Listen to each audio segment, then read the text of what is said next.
Hello everyone, welcome to my channel study smart with R के।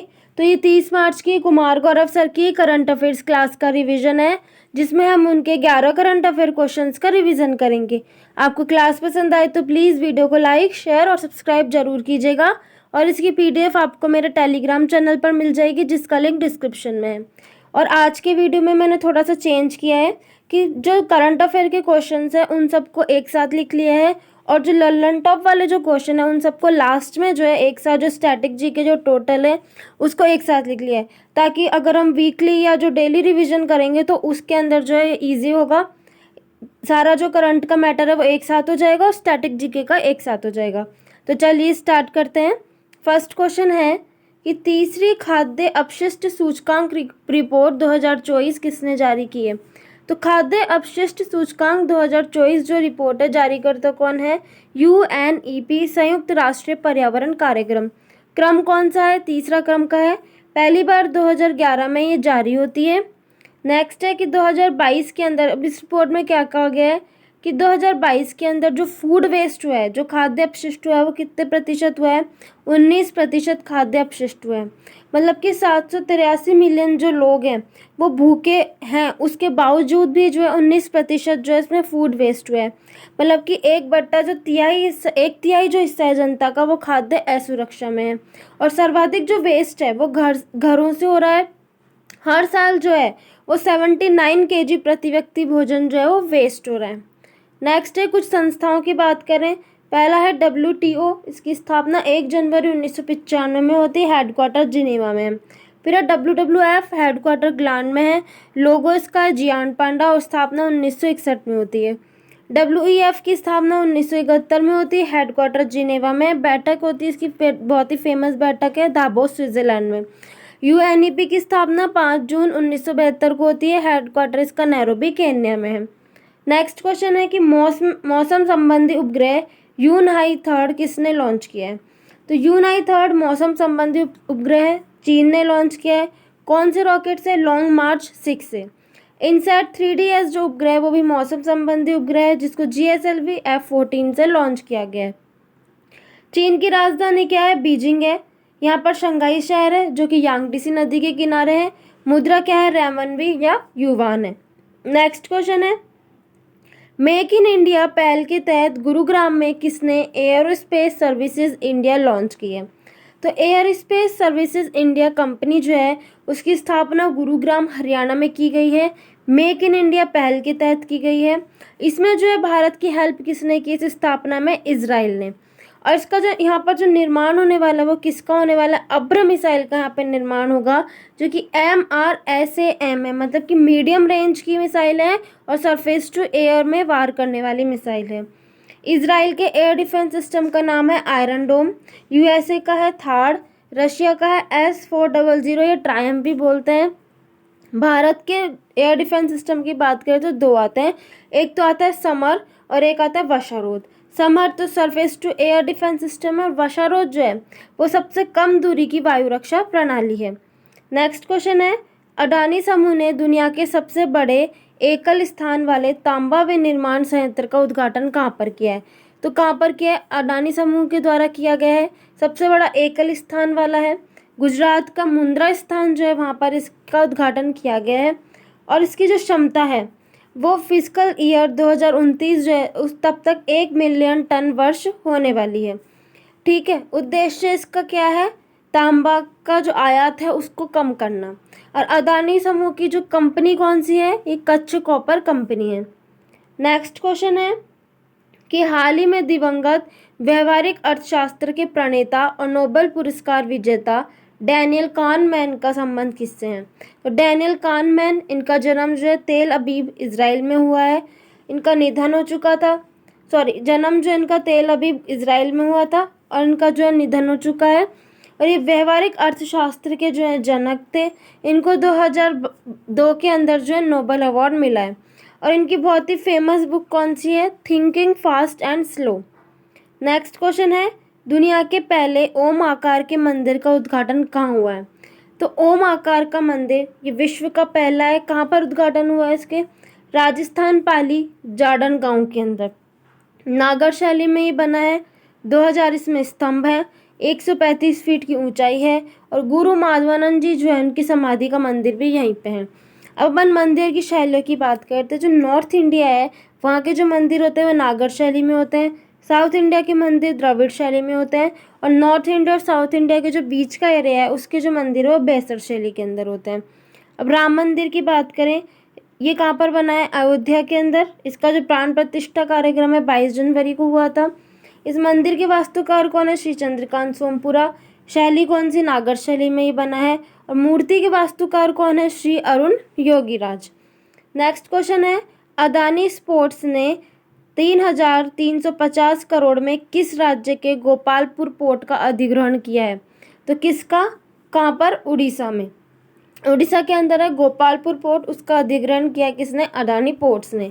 और कौन कौन से पोर्ट है जो अदानी समूह के अंदर आते हैं उसके पास हैं? एक तो मुंद्रा पोर्ट गुजरात में है, हाइफा पोर्ट इजराइल के अंदर है, हजीरा पोर्ट गुजरात में है और थामरा पोर्ट उड़ीसा के अंदर। फिर है कि अंबानी और अडानी ने मिलकर जो है पहली बार संयुक्त बिजली जो प्लांट है वो स्थापित किया है कहाँ पर? मध्य प्रदेश के अंदर। नेक्स्ट क्वेश्चन है कि 900 वर्ष पुराने चालुक्य शिलालेख की खोज कहाँ पर हुई है? तो कहाँ पर हुई है? तेलंगाना के जो गंगापुरम स्थान है वहाँ पर। ये इसे कन्नड़ शिलालेख भी कहते हैं। इस शिलालेख के अंदर एक तो एक तारीख लिखी हुई है 8 जून 1134 और क्या बताया गया कि तेलप्पा जो थर्ड जो शासक थे उनका जो सीमा शुल्क लगाया गया था भगवान सोमनाथ के नाम पर, उसके बारे में इसका उल्लेख है शिलालेख में। नेक्स्ट क्वेश्चन है कि संयुक्त राष्ट्र आपदा जोखिम न्यूनीकरण का सहायक महासचिव और विशेष प्रतिनिधि किसे नियुक्त किया गया है? तो UNDRR, UN disaster risk reduction, इसी को हिंदी में बोलते हैं संयुक्त राष्ट्र आपदा जोखिम न्यूनीकरण। इसका सहायक महासचिव और विशेष प्रतिनिधि कमल किशोर को नियुक्त किया गया है। अपॉइंटमेंट करने वाले कौन है? एंटोनियो गुटेरेस जो कि UNO के महासचिव है। फिर एक कमल किशोर की अगर हम बात करें तो ये NDMA national disaster management authority के प्रमुख हैं जिसकी स्थापना 2005 के एक्ट से होती है। फिर नेक्स्ट है NDRF के हेड कौन बने हैं? अभी पीयूष आनंद। NIA के बने सदानंद वसंत। PRCJS कौन है? ये हॉकी के प्लेयर हैं और इंटरनेशनल हॉकी फेडरेशन के जो एथलीट पैनल हैं उसके सह अध्यक्ष हैं। नेक्स्ट क्वेश्चन है कि प्रतिवर्ष राजस्थान अपना स्थापना दिवस समारोह कब मनाता है? तो कब मनाता है? 30 मार्च को।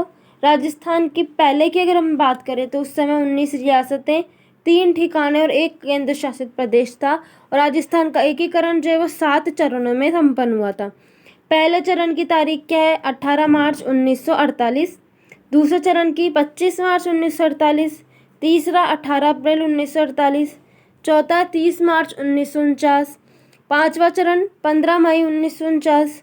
छठा चरण 26 जनवरी 1950 और सातवां 1 नवंबर 1956।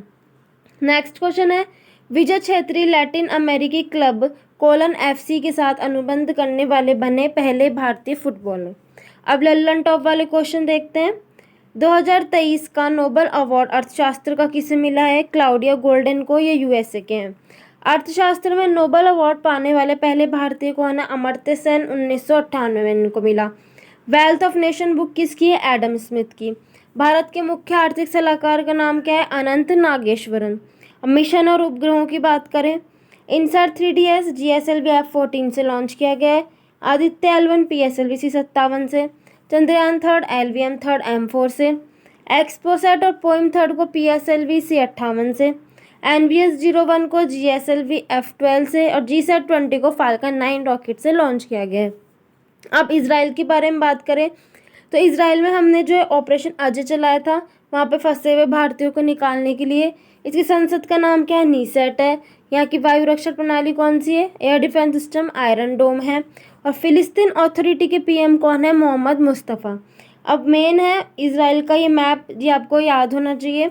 यहाँ पर क्या है? वेस्ट बैंक है। वेस्ट बैंक में यहाँ पर है जेरूसलम, ठीक है। यहाँ पर है गाजा पट्टी और इसराइल के इस साइड है लेबनान, यहाँ पे है सीरिया, यहाँ है जॉर्डन और यहाँ पर है मिस्र। नेक्स्ट है अब भंडारों की बात करें कि स्टोरेज मतलब कौन कौन से खाने कहाँ पर है, तो चिकबिकमाटा की जो तांबे की खान है वो चिकबिकमाटा में जो कि चिली में है और चिली की राजधानी क्या है? सैंटियागो है। खेतड़ी ये भी तांबे की है, राजस्थान में है। मोनोजाइट मृदा ये केरल में पाई जाती है, यहाँ पे थोरियम के भंडार हैं। लिथियम के भंडार कहाँ मिले हैं? जम्मू कश्मीर में। वैनेडियम के गुजरात में। फिर पीतल की बात करें, ब्रास ये किससे मिलकर बना होता है? तांबा और जिंक से मिलकर बना होता है। और कांसा मिलकर बना हुआ होता है, तांबा और टिन से मिलकर कांसा बना हुआ होता है। अब सूचकांक और रिपोर्ट्स की बात करें, मानव विकास रिपोर्ट जारी कौन करता है? यूएनडीपी। 3 आधारों पर जारी होती है, प्रति व्यक्ति आय, जीवन प्रत्याशा और साक्षरता। भारत की रैंक एचडीआई इंडेक्स में कितनी है? 134। और जेंडर इनइक्वलिटी इंडेक्स ये भी यूएनडीपी ही जारी करता है, इसमें भारत की रैंक है 108। विश्व खाद्य दिवस 16 अक्टूबर को मनाया जाता है, क्योंकि FAO फूड एंड एग्रीकल्चर जो ऑर्गेनाइजेशन है उसकी स्थापना 16 अक्टूबर 1945 को होती है। हेडक्वार्टर इसका रोम, इटली में है। फिर अब ब्रटलैंड कमीशन जो है इसने सस्टेनेबल डेवलपमेंट की परिभाषा देने वाला कमीशन है। SDG की बात करें, इसके जो गोल है 2015 से 30 तक रहने वाले हैं। 17 गोल हैं। पहले नंबर का गोल कौन सा है इसमें? No poverty. हंगर इंडेक्स में भारत की रैंक है 111। अब मंदिरों की बात करें, विश्वास स्वरूपम जो है ये महादेव की प्रतिमा है, कहाँ पर है? राजसमंद नाथद्वारा में। फिर अंकोर वाट का मंदिर ये 8वां अजूबा है, कंबोडिया में है, भगवान विष्णु को समर्पित है। इसका निर्माण जो है खेमर वंश के राजा सूर्यवर्मन सेकंड ने करवाया था। बृहदेश्वर मंदिर से बिग टेम्पल कहते हैं, तमिलनाडु में है, तंजावुर स्थान पर। रामप्पा मंदिर तेलंगाना में है, जिसको 39वें वर्ल्ड हेरिटेज में शामिल किया गया है। पहला 3D प्रिंटेड मंदिर कहाँ पर है? तेलंगाना में। होलेश्वर मंदिर कर्नाटक में है, 42वें वर्ल्ड हेरिटेज में इसको शामिल किया गया है। सबरीमाला मंदिर केरल में है, यहाँ पर कौन सा फेस्टिवल होता है? मक्करविलक्कू। खजुराहो के मंदिर मध्य प्रदेश में है, जो कि पंचायतन शैली में बने हुए हैं। दिलवाड़ा जैन मंदिर माउंट आबू सिरोही। कामाख्या माता मंदिर असम में है, यहाँ पे अंबुबाची का मेला भी लगता है। एलोरा कैलाश मंदिर महाराष्ट्र में है। निर्माण किसने करवाया? राष्ट्रकूट वंश के कृष्ण फर्स्ट शासक ने। और इसकी खास विशेषता क्या है कि ऊपर से नीचे एक ही पहाड़ी को काट कर बनाया गया है। नेक्स्ट है कुछ पोर्ट्स की बात करें, बंदरगाहों की, तो चाबार जो बंदरगाह है वो भारत ने ईरान में बनवाया है, और ग्वादर बंदरगाह चीन ने पाकिस्तान में बनवाया था। तो इसी के काउंटर में जो है भारत ने ईरान में जो है चाबार बंदरगाह बनवाया है। दुक्कम पोर्ट भारत ने ओमान में बनवाया है। कांडला पोर्ट गुजरात में है, इसका नया नाम दीनदयाल पोर्ट हो चुका है। बेंजिंगम पोर्ट केरल में है, यहाँ पर पहला जहाज जो है वो चीन का आया था। अब अभिलेखों की बात करें, अभिलेखों का अध्ययन एपिग्राफी कहलाता है। कदम्ब शिलालेख कहाँ पर मिला? गोवा के अंदर। सती प्रथा के साक्ष्य एरन अभिलेख से मिले हैं, राजा भानुगुप्त के समय का अभिलेख है। कलिंग युद्ध का वर्णन सम्राट अशोक के 13वें अभिलेख में मिला है। प्रयाग प्रशस्ति के लेखक कौन है? हरिसेन। ये जो हरिसेन है इन्होंने समुद्रगुप्त के विजय के लिए ये लिखा था। हर्षवर्धन को हराया पुलकेशिन सेकंड ने, इसकी जानकारी हमें ऐहोल अभिलेख से मिलती है। अब हेड अध्यक्षों की बात करें तो यूएन महासभा के हेड कौन है? डेनिस फ्रांसिस हैं, जो कि त्रिनिदाद और टोबैगो के राजदूत हैं। यूएनओ के पहले महासचिव ट्रिगवेली थे, नॉर्वे के थे। और यूएनओ का भारत की तरफ से स्थायी प्रतिनिधि कौन है? रुचिरा कंबोज। इंटरनेशनल जो कोर्ट है, अंतर्राष्ट्रीय न्यायालय के मुख्य न्यायाधीश है नवाब सलाम। स्थापना दिवस की बात करें, बिहार का स्थापना दिवस 22 मार्च को मनाया जाता है, यूपी का 24 जनवरी, तेलंगाना 2 जून, दादर नागर हवेली और दमन दीव का 26 जनवरी 2020। तो ये था आज 30 मार्च की कुमार गौरव सर की क्लास का रिवीजन। आपको क्लास पसंद आए तो प्लीज़ वीडियो को लाइक ज़रूर कीजिएगा, और इसकी PDF आपको मेरे टेलीग्राम चैनल पर मिल जाएगी। Thank you for watching.